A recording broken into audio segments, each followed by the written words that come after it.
how identity, culture, and background elbow their way into the essay prompt on the Vanderbilt University Supplement to the Common Application. That is the topic of today's video. My name is Craig Meister. I'm a college admissions coach. You can learn more about me and how you can work with me one-on-one throughout the entire college admissions process on my website, which is collegemeister.com.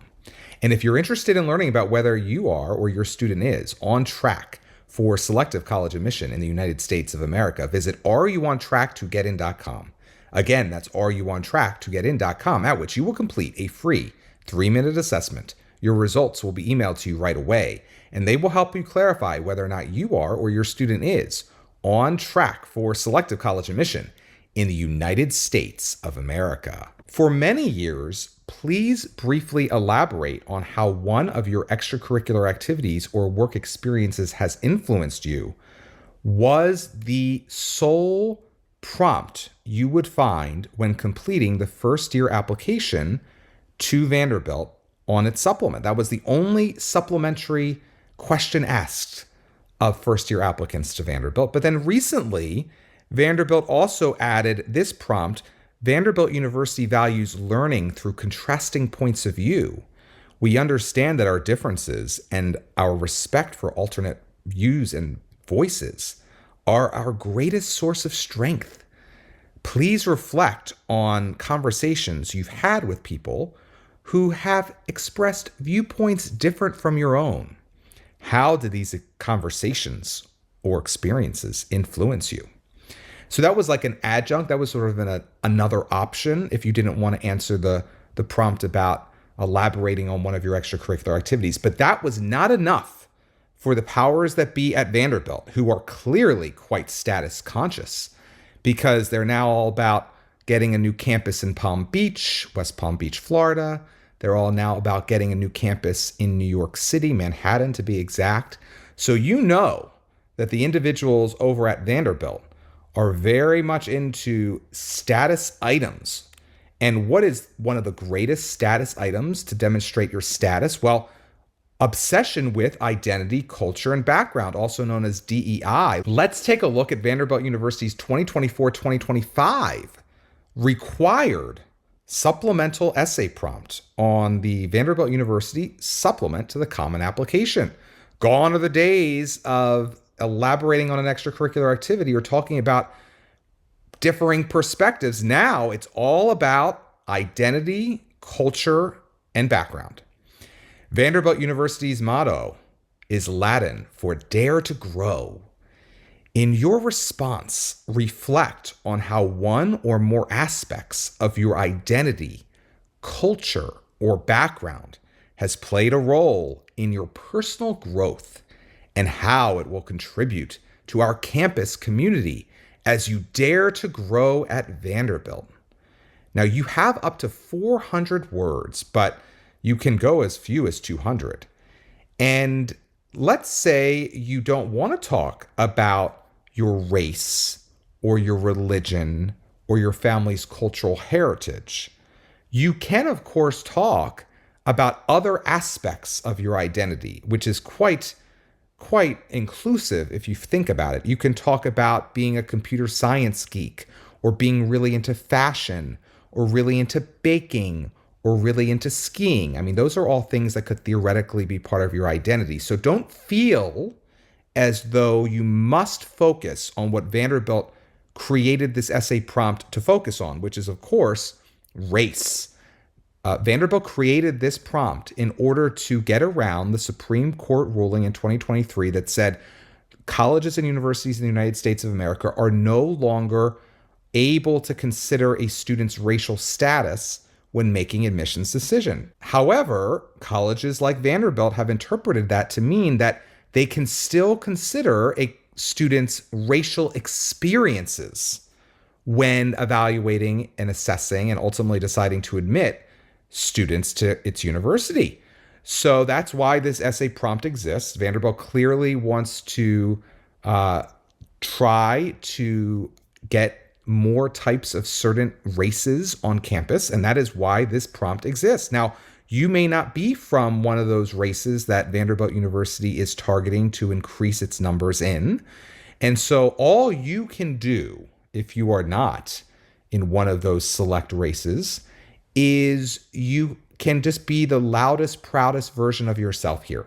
And so I would say look at yourself in the mirror, not just physically, but also figuratively, and decide to plant your flag in the ground of going big or going home on the aspect of your identity, culture, or background you feel you will be able to harness best in order to show that you are going to contribute a unique perspective on Vanderbilt's campus.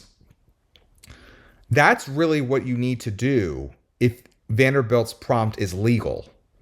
Now, unfortunately, there will be many individuals who will read this and then will just talk about being Hispanic, or just talk about being Black, or just talk about being trans, or just talk about being gay. And if it relates to the sexual or gender identities, at least there's no guidance in the United States that that is illegal to talk about. It's not illegal to talk about being Black or Hispanic either. However, it is illegal for Vanderbilt to accept a student purely based on his race or ethnicity. And lots of students will be likely only able to, in their response, talk about the superficial element of their identity, culture, or background. Oh, I'm Pakistani, or oh, I'm Mexican, or oh, I'm Eskimo, whatever it might be. And they're not going to be able to go past in their response how this element of their identity, culture, or background have contributed to their personal growth. And therefore, they're going to have a very hard time then going on to talking about or writing about how that aspect will also contribute to Vanderbilt's campus in a way beyond the superficial. But you are not going to be like those students, regardless of what you're talking about, whether you're talking about how you love history, or whether you're talking about how you dream of being a lawyer, or if you talk about how your race potentially has helped you grow. Regardless of how you introduce your identity, culture, or background, your goal is to show it in action. Show what your identity, culture, or background has inspired you to do so far, and then show how your identity, culture, or background is likely to inform your choices, your behavior on Vanderbilt's campus in specificity. That is key. You just can't say, I'm going to wake up every morning as a Black person, and that is enough.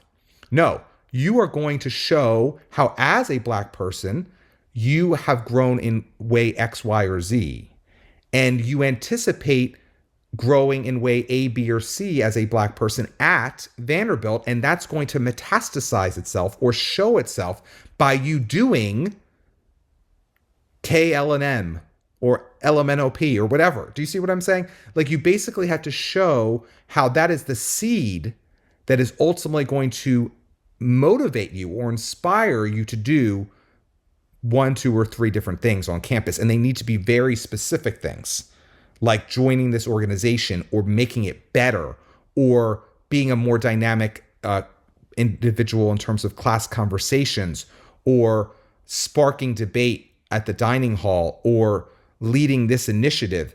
You basically have to use it as the seed. The identity, culture, or background is the seed that is going to be planted, that is going to bloom into your actions, your behavior on Vanderbilt's campus. That is the focus that you need to really get in the zone to produce.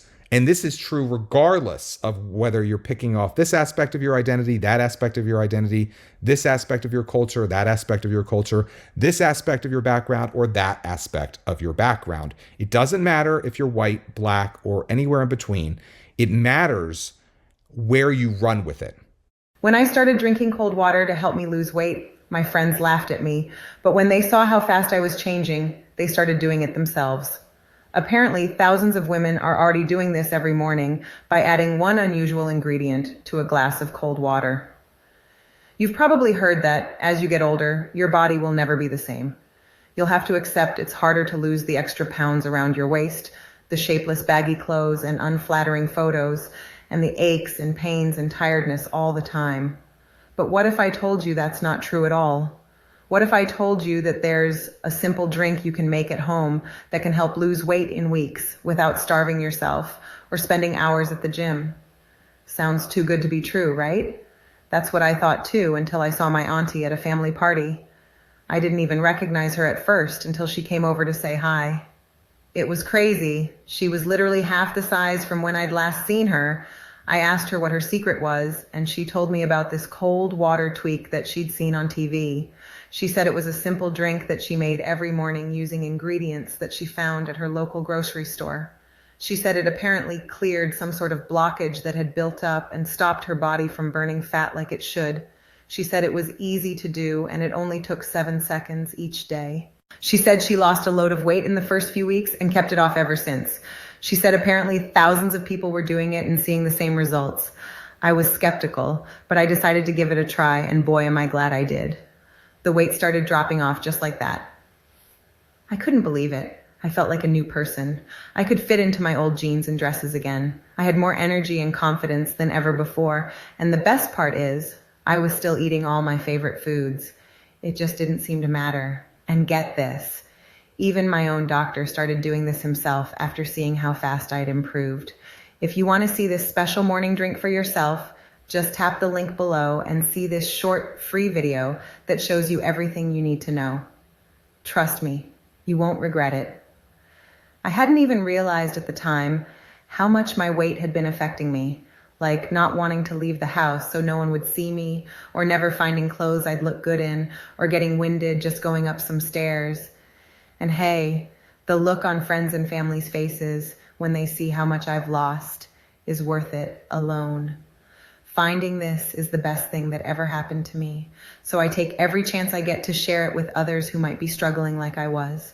So tap the button below to go watch it now and see exactly how you can start using this method at home tonight.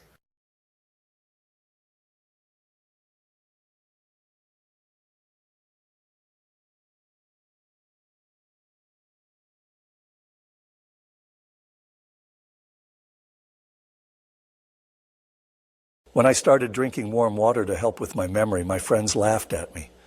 But when they saw how much I'd improved, they started doing it themselves. You've probably heard that as you get older, your memory will never be the same. You'll have to get used to the constant brain fog and forgetfulness, precious memories fading and going blank halfway through conversations, and the worry of losing your independence as you slowly decline. But what if I told you that's not true at all? What if I told you that there's a simple trick you can do from home that can help improve it in weeks without brain training games or taking expensive medications? Sounds too good to be true, right? That's what I thought too until I saw my friend Alicia at a family party. She'd been struggling with these problems for years, but suddenly seemed like a totally different person. She was sharp as a tack, telling jokes and reminiscing about all these old stories from the past that I'd completely forgotten even happened. I asked what her secret was, and she told me about this weird memory trick she'd seen on TV. She said it was a simple thing that she did every night on her earlobes. She said it apparently cleared some sort of toxin that had built up and was causing the forgetfulness. She said it was easy to do. So oftentimes parents will say, is this a good topic, Craig? Can I talk about this? And I always say, Johnny, Janie, it's not a matter of is the topic good or bad. It's a matter of the follow through.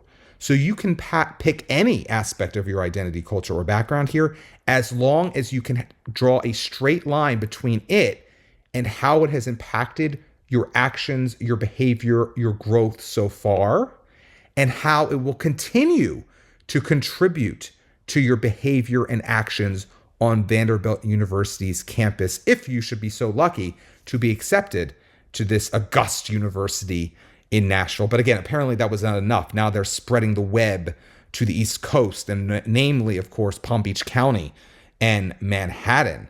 But that's another story for another day. How you want to set up this actual essay structurally: a 1-paragraph intro with a thesis introducing that aspect of your identity, culture, or background around which this essay will revolve, But again, it's not just about the superficial element of your culture, background, or identity. It's also about how it has helped you grow so far. Then you're going to prove it in the body. And then by the later parts of the body, you are going to now be showing the way in which that will inform your behavior on Vanderbilt University's campus. This is very much a why Vanderbilt University essay in disguise, in the sense that you can and you should be dropping hints that you have done your research into Vanderbilt University by the second half of your body as you integrate in proof of how you will be contributing uniquely to Vanderbilt's campus through your identity, culture, or background. Again, it's not that which will impact the campus. Your identity is not going to be impacting the campus. Your culture will not be impacting the campus. Your background will not be impacting the campus. It will be what you have been inspired to do as a result of your identity, culture, or background that will impact the Vanderbilt University campus. And then in the conclusion, you're not just going to repeat what you've stated so far in the body and in the intro. Of course, the intro sets it up, the body proves it, but the conclusion is where you're going to now say something new, say something reflective, say something thoughtful that makes Vanderbilt like you that much more, but that of course is in the same neighborhood of the topic you've been talking about so far, but goes a step beyond it. Now, let's say you really want to get into Vanderbilt University and you finished your Common App and the Vanderbilt University supplement to the Common App, and you want to know if they're as strong as possible and whether or not in its current condition, your Common App's chances of admission are impressive, inconclusive, or inadequate for Vanderbilt, you need my pre-read. Getting my pre-read now means having me review your entire application, just like an admissions officer or admissions committee at Vanderbilt will review it later, and receiving by email, no later than the time you reserve, a comprehensive report from yours truly, highlighting what's working and what's not on your full Common App and your Vanderbilt University Common App supplement. If you've yet to submit your Common App to Vanderbilt, my pre-read may motivate you to make adjustments to it before your deadline. If you've already submitted your Common App to Vanderbilt University, my pre-read will prepare you for what I deem to be your likely admissions outcome at Vanderbilt University, for the time being at least, in Nashville, Tennessee. To purchase my pre-read now, go to mypreread.com. Again, that's mypreread.com. If you enjoyed today's video, please give it a thumbs up and consider subscribing to my channel. If you'd like to work with me one-on-one throughout the entire college admissions process, go to my website, which is collegemeister.com. Until next time, stay safe, stay well, and most importantly, stay stress-free throughout the entire college admissions process.